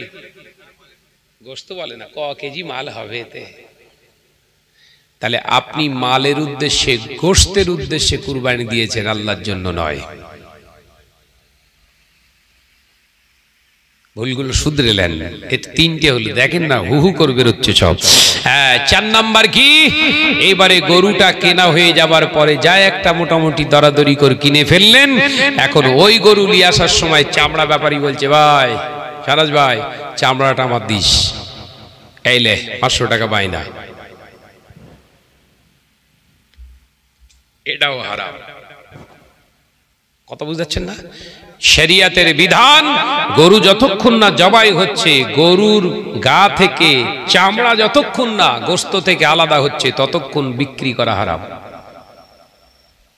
কিন্তু মুসলিম সমাজ শেষ হয়ে যাচ্ছে এইভাবে, কারণ এসব নসিহত তো করে না কেউ। লম্বা একটা কাহিনী ধরে দিল, 2 ঘন্টা শেষ, দিয়ে দিয়ে চলে যায়, আগের বছর আবার হবে, আবার একটা এসে কাহিনী দিয়ে বেরিয়ে চলে যায়, হয়ে গেল। জাতি অন্ধকারে ডুবে শেষ হয়ে যাচ্ছে, আমাদের পকেটগুলো ভর্তি হচ্ছে। এই কথা ঠিক না ভুল জোরে বলেন? এরপরে 4 নাম্বার ভুলটা ধরে নিলেন, আপনার গরুর গা থেকে যতক্ষণ না চামড়াটা ছাড়ানো হচ্ছে টাকা নেবেন না। কেন? হেদায়া বলে একটি কিতাব আছে, ফতোয়ার কিতাব, পরিষ্কারভাবে বর্ণনা করা আছে, আল্লাহ নবী নিষেধ করে দিয়েছেন, ওইভাবে কেনাকাটা করা হারাম, চলবে না। নবী কেন বললেন হারাম? ওই গরুটা জবাই হয়ে যাবার পরে ওর গা থেকে চামড়া ছাড়ানোর সময় ছুরির আঘাতে, চাকুর আঘাতে অনেক জায়গায়, 2-4 জায়গায় চামড়া ফেসে যায়। এই ফাঁসা চামড়ার দাম কম না বেশি? তাহলে 1000 টাকায় আপনার চামড়া কিনেছিল, ফেসে গেলে ওই চামড়া হাফের কম দাম 400 টাকা বিক্রি হবে, তাহলে আপনি ঠকিয়েছেন। ওইভাবে চামড়া বিক্রি করা ওই জন্য হলো হারাম, চলবে না। ও বাবাজি শুনে রেখে দেন, জেনে রেখে দেন। আরো একটা 5 নম্বরে মারাত্মক ভুল, গরু জবাই হয়েছে, ইমাম সাহেব জবাই করে দিয়েছে, বিসমিল্লাহি আল্লাহু আকবার বলে জবাই করার পরে দেখা যায় অনেক পশু শক্তিশালী, তেজালু হওয়ার কারণে অনেকক্ষণ ধরে ছটকা ছটকি করছে। আপনি কি করলেন? মোস্তানি করে একটা ছোট চাকু নিয়ে ক্ষত জায়গায় বারে বারে খোঁচা মেরেছেন, কুরবানি বাতিল হয়ে গেছে। আবার নতুন কুরবানি করার জন্য গরু কিনুন। করে তো? সম্পূর্ণ হারামে, কুরবানি বাতিল। হ্যাঁ দে গুতো দে, তোমার ও মোস্তানি করতে বলেছ কে বাপ?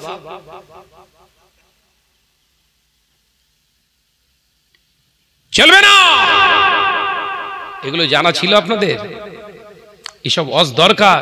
মুজাদ্দিদুজ্জামান এইসব নসিহত গুলো করে রেখে গেছে, কিন্তু আমরা সব করি না। কেন করি না? আল্লাহুই আলাম, আল্লাহ বেহতার জানে। কিন্তু আপনারা ভাইকে এনেছেন যখন, দায়িত্বটা একটু আছে মনে করে আলোচনা করে যাচ্ছি, বুঝেলেন? তাহলে গরু জবাহ করার পরে যদি ওই গরুটা জবাইয়ের শর্ত কটা জানেন? এটা শিখেলেন, জানেন? জানেন না? একটু শুনে নেন। জবাই করার শর্ত হলো আরবা, শর্তুন জাবা আরবা। আল্লাহ রাসূল বললেন জবাইয়ের শর্ত হলো 4টে। সুবহানাল্লাহ বলেন। শিখবেন শিখবেন, বলে দিয়ে যাই। 1 নাম্বার শর্ত হলো জবাইয়ের, 1 নাম্বার শর্ত হলো আল্লাহ নবী বললেন তীক্ষ্ণ ধারালো একটা অস্ত্র নাও। 1 নম্বর শর্ত কি? হাতা ভোতালি অনেকক্ষণ ধরে পৌঁছাবেন চলবে না। হুজুরির কাছে, ইমাম সাহেবের কাছে মুরগি জবাই করতে নিয়ে গেছে, আর এসে কোথা থেকে একটা পুরাতন মোরকে চাকু নিয়ে গিয়েছে, হুজুর এরম চালাচ্ছে আর মুরগি এরম তাকিয়ে দেখছে হুজুরের দিকে। কথা বলছেন না কেন? ওই চামড়া টামড়া মোটামুটি কেটে গিয়েছে, ঘাটটা ধরে মাটাস করে মটকে দেবো যে যা হয়ে গেছে, যা চল যা। ওর গোশত খাওয়াও শরিয়াতে নাজায়েজ। সব ঠিকঠাক খাচ্ছেন তো বাবা? হুড় গেলে আছে একদম। আর আমাদের ঘরের ছেলেরা তো হোটেল পেলি মনে করে জান্নাত পেয়ে গেছে একদম। কথা বলছেন না কেন? হোটেলের গোশত জম্মের খাওয়া খাচ্ছে। হ্যাঁ। 2 নম্বর শর্ত হলো ছুরি চালানোর আগে পড়ুন বিসমিল্লাহি আল্লাহু আকবার। জবাইয়ের দোয়া এত বড়, এত বড় না। বিসমিল্লাহি আল্লাহু আকবার। তৃতীয় নাম্বার শর্ত হলো এই দুই ধারে দুটো রগ থাকবে, মোটা শিরা থাকবে, আর শ্বাসনালী, এই তিনটা শিরাকে আপনাকে কাটতে হবে। চতুর্থ নম্বর শর্ত হলো অনেকক্ষণ ধরে ধরে জবাই করা যাবে না, অতি তাড়াতাড়ি জবাই করা। এই চারটে শর্ত মানলে আপনি নিজে জবাই করতে পারবেন। জোরে বলুন সুবহানাল্লাহ। শুধু তাই নয়, আপনি বাড়িতে নাই, হঠাৎ মেহমান এসে গিয়েছে, বাড়ি জামাই এসে গিয়েছে, ঝি জামাই চলে এসেছে, কুটুম চলে এসেছে, আত্মীয় চলে এসেছে, এই সময় মুরগিটা কে জবাই করবে? বাড়িতে কেউ নাই। রাসূলুল্লাহ শেখাচ্ছেন, ও বাড়ির মা বোনেরা, নিজে হাতে করে মেয়েটাকে বলো তুই ধর আর আমি জবাই করি। মা বোনেরা জবাও করতে পারে, এটাও হলো সুন্নাহ। একবার জোরে বলো। হ্যাঁ, মেয়েরাও জবাই করবে,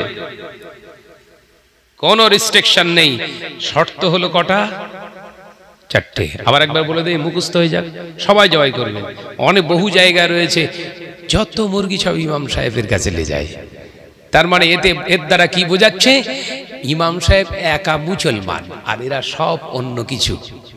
আমি আর বললাম না, ইমাম সাহেব একা মুসলমান। বুঝতে পেরেছেন তো? যে এই করে ইমানের 12টা বাজিয়েছো বাপ। ঘরে কুটুম এসছে, মেহমান এসছে, তাড়াতাড়ি মুরগি ধর না, কিনে নিয়ে এলে ধর, কচির মা ধর, আমি জবাই করি। স্বামী স্ত্রী মিলে জবাই করবেন। খেয়াল থাকবে, খেয়াল থাকবে। সব চুপ করে, সব টেনশন পড়ে যাচ্ছেন নাকি? আলোচনা শেখা কিছু যাচ্ছে বলে মনে হয়? হ্যাঁ, বাইরা আমার নওজওয়ানেরা, যুবকেরা, ছেলেরা, বাচ্চারা, পর্দানশীনা মা ও বোনেরা, আমি আলোচনা আপনাদেরকে বোঝাচ্ছিলাম। তাহলে জবাইয়ের শর্ত, 1 নাম্বার অস্ত্রটা ধারালো লাগবে। দ্বিতীয় নাম্বার শর্ত বিসমিল্লাহি আল্লাহু আকবার বলা লাগবে।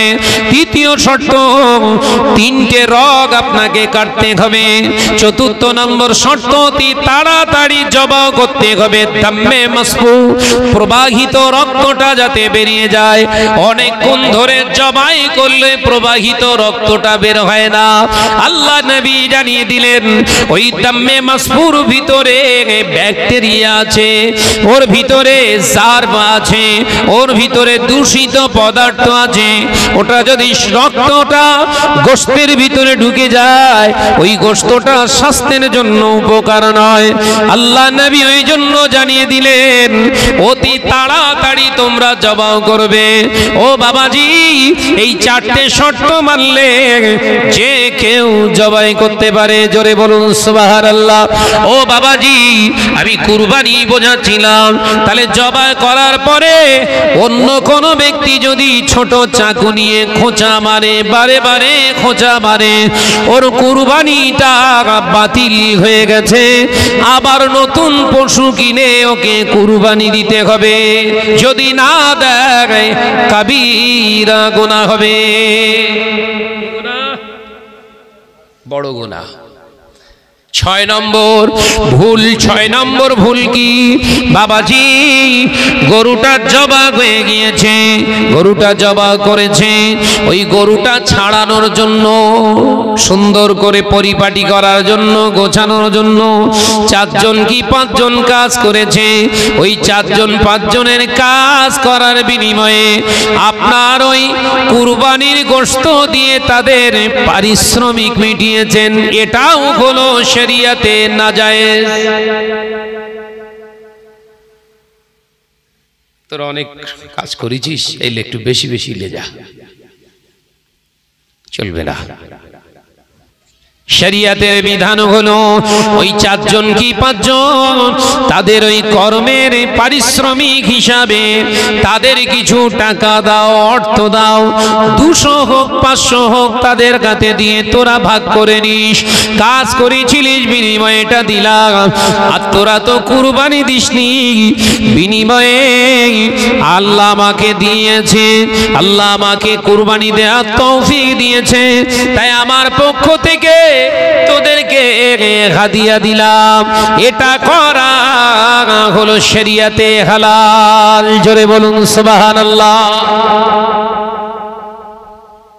এই 6টা যে ভুল বার করলুম, কি ভাবছেন তাহলে কুরবানি এতদিন কি হয়েছে? গন্ডগোল লেগে গেছে না? মেন জায়গায় গন্ডগোল লেগে গেছে বাবাজি।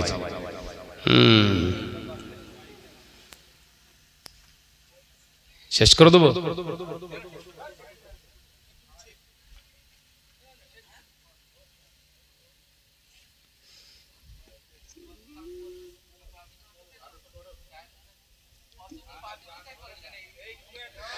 অসুবিধা হলে বলবেন, আমি একদম। বাবাজি অসুবিধা হচ্ছে? হ্যাঁ,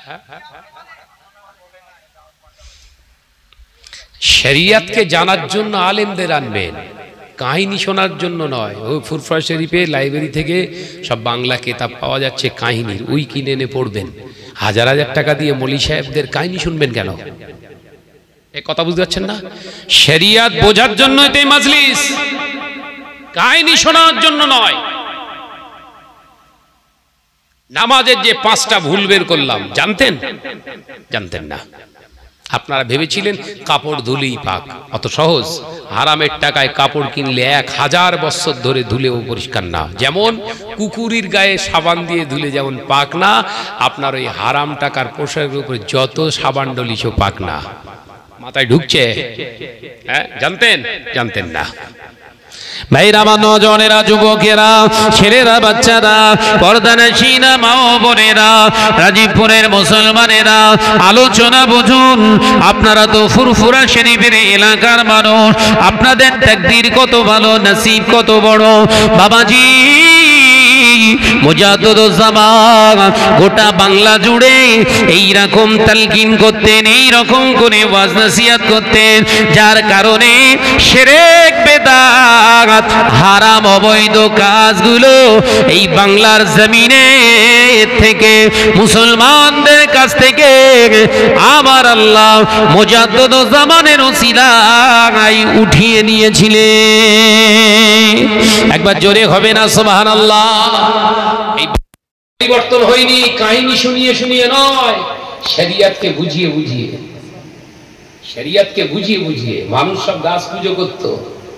ইটের পাতা দেখলেই সেখানে সবাই বাটি করে তেল দিয়ে আসবে, বোতলে করে পানি দিয়ে আসবে, বৃহস্পতিবারে দিয়ে আসবে, সারা রাত থাকবে, শুক্রবার জুম্মার পরে গেলিয়ে আসবে। কি ব্যাপার না, বনবিবি ফু দিয়ে দিয়েছে, ওতেই কাজ হবে। এই কথা বলছে দেখেন, সব দাদা পীর রহমাতুল্লাহ আলাইহি বন্ধ করেছিলেন, কারণ এর বিরুদ্ধে গর্জে উঠেছিলেন মুজাদ্দিদুজ্জামানের খেদমত। এত সমাজে আলেম ওয়াজ নসিহত করছে, অথচ মুসলিম সমাজ পরিবর্তন হচ্ছে না। কারণ কি? তার কারণ যে ওয়াজটা দরকার ছিল, রোগ ধরে আমাদের ওষুধ চালানোর দরকার ছিল, আমরা দেখছি ডেকে ডেকে আন্দাজে ওষুধ পাচ্ছি। হয়েছে জ্বর, খাওয়াচ্ছে আমাশার ট্যাবলেট, জ্বর সারবে না, আরো যাবে গোল্লায়। কথা বলছেন না কেন? ভাইরা, আমার নজরেরা, মুরব্বিয়ান গণেরা, ছেলেরা, বাচ্চারা, পর্দানশীনা মা বোনেরা, আল্লাহ নবী দো জানে বাদশাহ হাবিবুল্লাহকে, নবী জনাবে মুহাম্মদ রাসূলুল্লাহকে সাল্লাল্লাহু আলাইহি ওয়াসাল্লামের হাদিসটা বলে আমি শেষ করব। আল্লাহ নবী বলেছিলেন, বাবা সাহাবীরা, ওয়ালির রিবা সুদের লেনদেনকারী হয়ে যাবে। ও আমার সাহাবীরা, যখন মুসলমান আমার উম্মতেরা সুদের লেনদেনকারী হয়ে যাবে, 5টা নিয়ামত ওই উম্মতের ঘর থেকে আল্লাহ উঠিয়ে নেবে। শুনবেন না, শেষ করে দেব। 5টা নিয়ামত, সুদের কারবার করলে 5টা নিয়ামত আপনার ঘরে থাকবে না। দেখেন মিলছে কি? 1 নম্বরে আল্লাহ নবী জানিয়েছেন, বাবা সাহাবীরা, 1 নম্বর নিয়ামত, ওই ঘরে থেকে আমার আল্লাহ শান্তি উঠিয়ে নেবে। ঘরে থেকেও শান্তিতে থাকতে পারবে না। সুদের কারবার যারা করে এরা শান্তিতে থাকতে পারে না। উদাহরণ দেয়া যায়, যারা লোনে টাকা তোলে বন্ধন গ্রুপে কিংবা মহিলা সমিতি, সপ্তাহ আসলে, বুধবার আসলে, মঙ্গলবার আসলে এদের স্বামী স্ত্রীর ঝামেলা শুরু হয় না? জোরে বল না রে বাপ। আল্লাহ রসুল বলে গেছে, শুধু বলছে কাল হয়েছে তো, কালকে বলো বুধবার, 2600 রেডি করো। ও পুরো রেগে ফায়ার হয়ে গেছে। ডোবার সময় রাগে যে বলো, ধোবার সময় এবার শুধু তোর এত কেন কিসে কই বললি 2600, ব্যাস শুরু হয়ে গেছে। এক নাম্বার, ঘর থেকে শান্তি আমার আল্লাহ উঠিয়ে নেবে।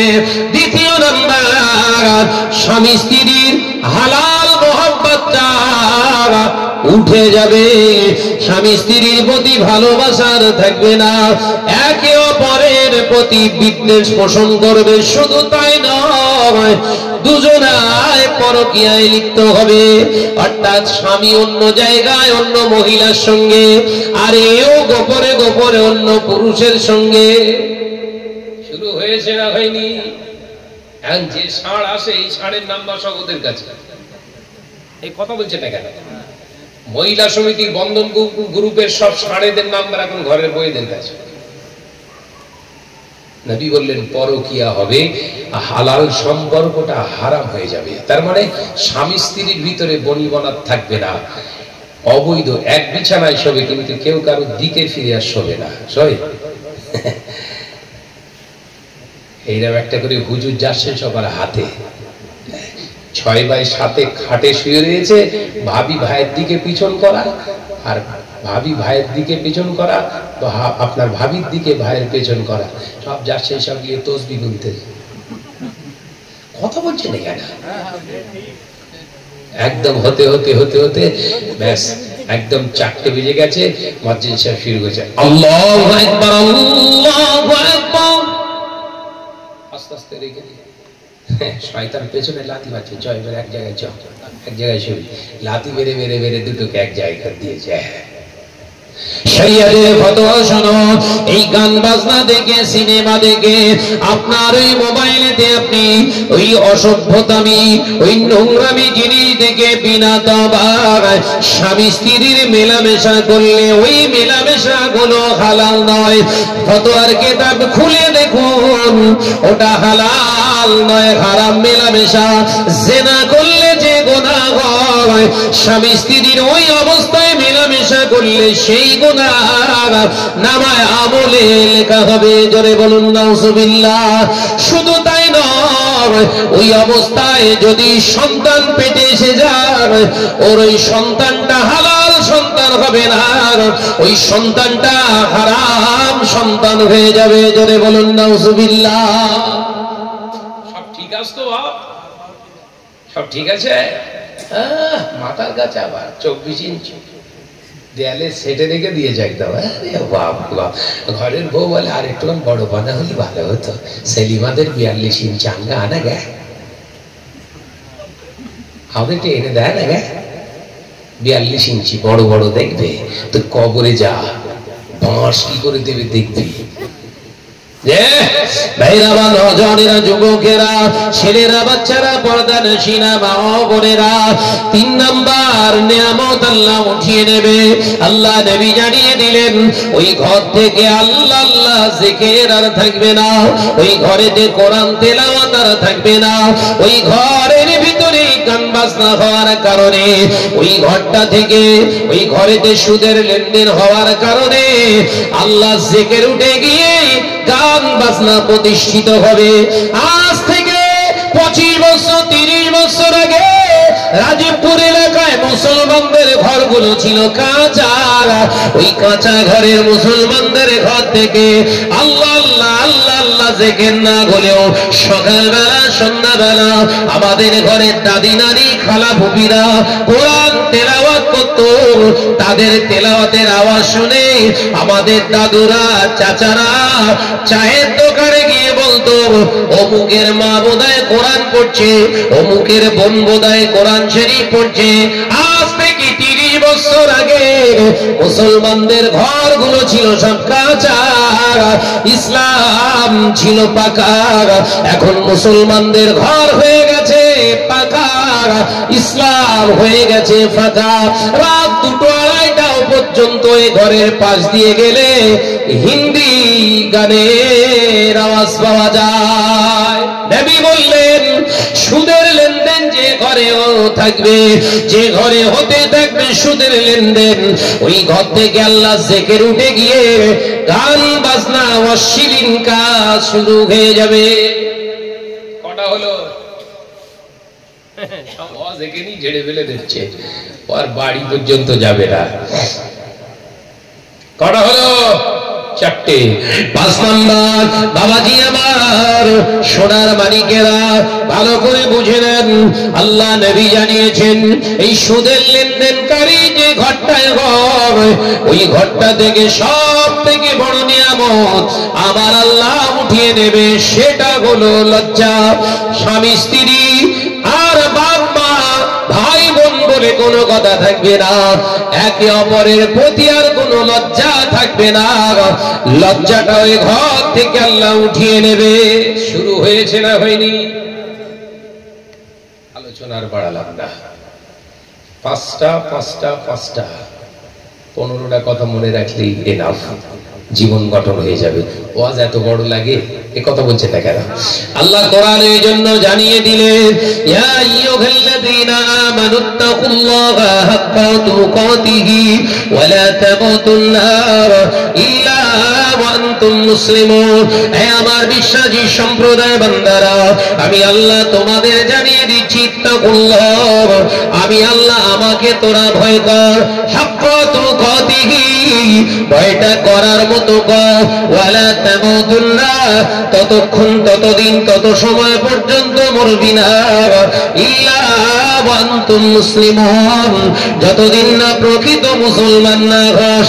এ নওজওয়ানেরা, যুবকেরা, মুরব্বিয়ানগণেরা, যে 15টা অপশন দিয়ে গেলাম, এগুলো আপনার জীবন থেকে যদি না উৎখাট করতে পারেন, সারা জীবনে নামাজ আদায় করার পরেও ঠিকানা হয়ে যাবে জাহান্নাম। আলোচনা সমাপ্ত করলাম, আল্লাহ চাইলে আবার দেখা হবে। আসুন সকলে মিলে একটু দাঁড়াই, বিশ্ব নবীর একটু সালাতু সালাম জানাই। ইয়া নবী সালাম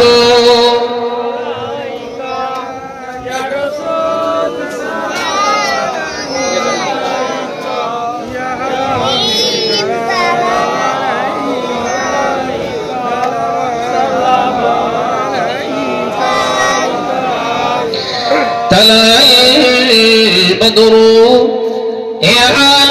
علينا من سنيات الوداع وجب الشكر علينا ما دعا لله هداي يا نبي سلام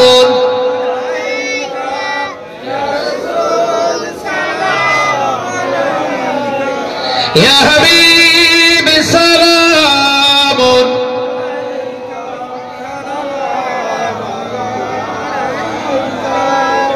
مدينة بلبل